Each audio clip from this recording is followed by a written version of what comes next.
जी के जो ये निर्णय सरकार लेके आई है ये सरासर गलत है।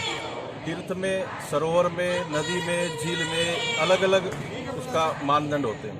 तो यहाँ ये सरोवर है, ना कि कोई झील है या पर्यटन की दृष्टि से इसको लेकर के चले। ये तो धार्मिक दृष्टि है। लोगों की जो आते हैं वो अपने पूजा पाठ के लिए आते हैं यहाँ, इसलिए नहीं कि वो घूमने के लिए या पिकनिक स्पॉट के लिए, सेल्फी के लिए आ रहे हैं। तो इस तरीके से अगर ये निर्णय यहाँ लिया जाएगा और सौंपा जाएगा तो इससे तो तीर्थ की मर्यादा भंग हो जाएगी। तीर्थ को कोई झूठा नहीं करता, उसका अगर आचमन भी लेते हैं तो अंजलि में लेकर के और उसको पीते हैं। ये नहीं कि उसमें हाथ धोएंगे या मलेंगे, ऐसा कुछ नहीं होता।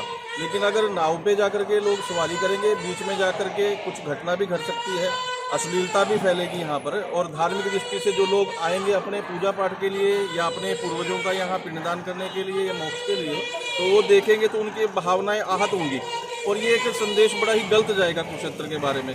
तो हम लोग तो तीर्थपुरोहित जो हम है लोग हैं सभी इसका जोरदार विरोध करते हैं कि जिसने भी ये राय दी है अपने स्वेच्छा से दी है, तो ये किसी से साथ ना तो किसी के साथ में कोई राय विमर्श किया गया कि ऐसा करना चाहिए या ना करना चाहिए। एकदम से ये लेकर के आ गए कि जी नौका विहार होगा, जो सरासर गलत है। इसका पूर्वजोर विरोध। व्यूअर्स सवाल पूछ रहे हैं जी।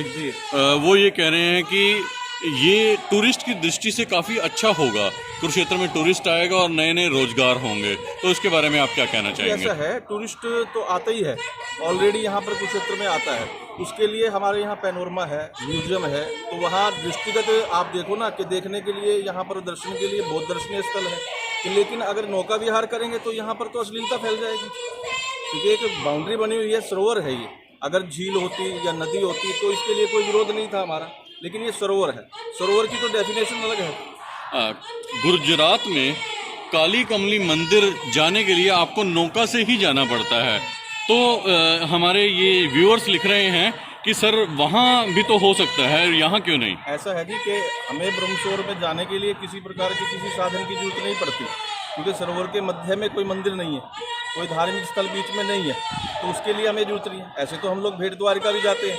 हाँ, उसके लिए रास्ता भी बना रखा है ना। भेड़ द्वारिका के लिए भी हमें जो नाव की जरूरत पड़ती है। हाँ जी। लेकिन यहाँ तो कोई ऐसा स्थल बीच में है ही नहीं। यहाँ तो रास्ता है, जो पुलिया बनी हुई है ऑलरेडी। बिल्कुल। अगर महादेव मंदिर में जाना हो तो पुलिया बनी हुई है। पुलिया बनी हुई है। दूसरे एक और संज्ञान में लाना चाहता हूँ कि कुछ वर्ष पहले, लगभग 1 दशक पहले, यहाँ पर घटना घटी थी कि कथावाचक कथा करने के लिए आए थे। हाँ, और एक सरोवर से दूसरे सरोवर पे पैदल ना जा करके उन्होंने एक बड़ा ही वो बनाया था दृश्य कि वो नौका से वहां जा रहे थे और नौका पलट गई थी बीच में। बिल्कुल।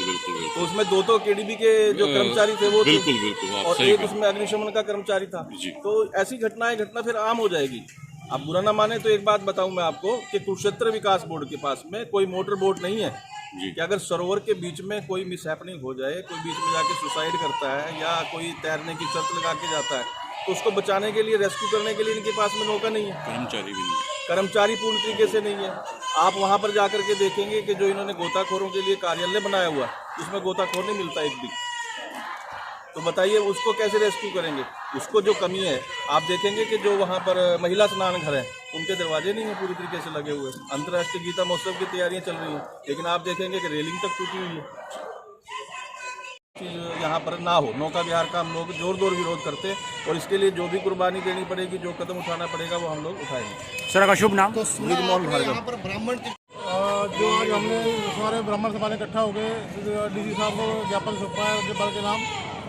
पिछले 20 दिनों से वो जो कुरुक्षेत्र विकास बोर्ड है कुछ यहाँ पर नौका विहार करने की वो चाह रही थी, जो कि तीर्थ के लिए बहुत ही शर्म की बात है।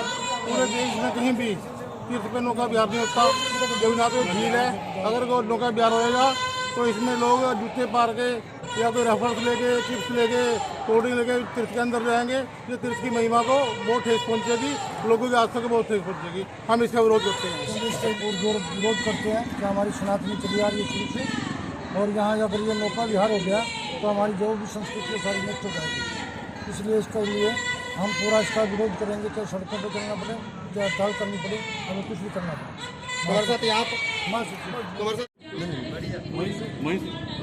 तो हमने इस ज्ञापन के माध्यम से गवर्नर साहब को लिखा है कि भी इसका विकास, ब्रह्म सरोवर का विकास जो भी करना है वो तीर्थाटन की दृष्टि से हो, ना कि पर्यटन की दृष्टि से। प्रधान जी, तीर्थ की महिमा को तार तार करने की कोशिश की है कुरुक्षेत्र विकास बोर्ड की तरफ से, क्योंकि हजारों लाखों की तादाद में श्रद्धालु वहाँ पर पिंडदान के लिए आते हैं, पितृ पूजा के लिए आते हैं, तो इसके आचमन हम करते हैं, तो उसमें नौका विहार किस तरह से आप देखते हैं? नंदा जी का ये स्वप्न रहा कि कुरुक्षेत्र का विकास ऐसा हो कि वो अंतर्राष्ट्रीय मानचित्र पर चमके, लेकिन अब जो कुरुक्षेत्र विकास बोर्ड ये प्रपोजल तैयार कर रहा है, ये इसको पर्यटन की दृष्टि की तरफ लेके जा रहा है, जो कि सरासर गलत है।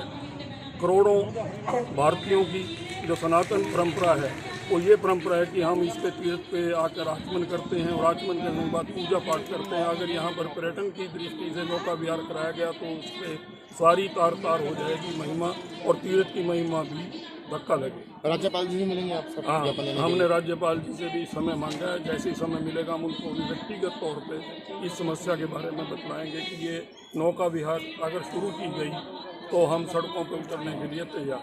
तो हमारे साथ यहाँ पर ब्राह्मण तीर्थोद्धार सभा के हमने अपना तर्क दिया है कि ये तीर्थ है और तीर्थाटन की दृष्टि से इसका विकास होना चाहिए, ना कि पर्यटक की दृष्टि से। अगर पर्यटक की दृष्टि से आपको इसको विकास करना है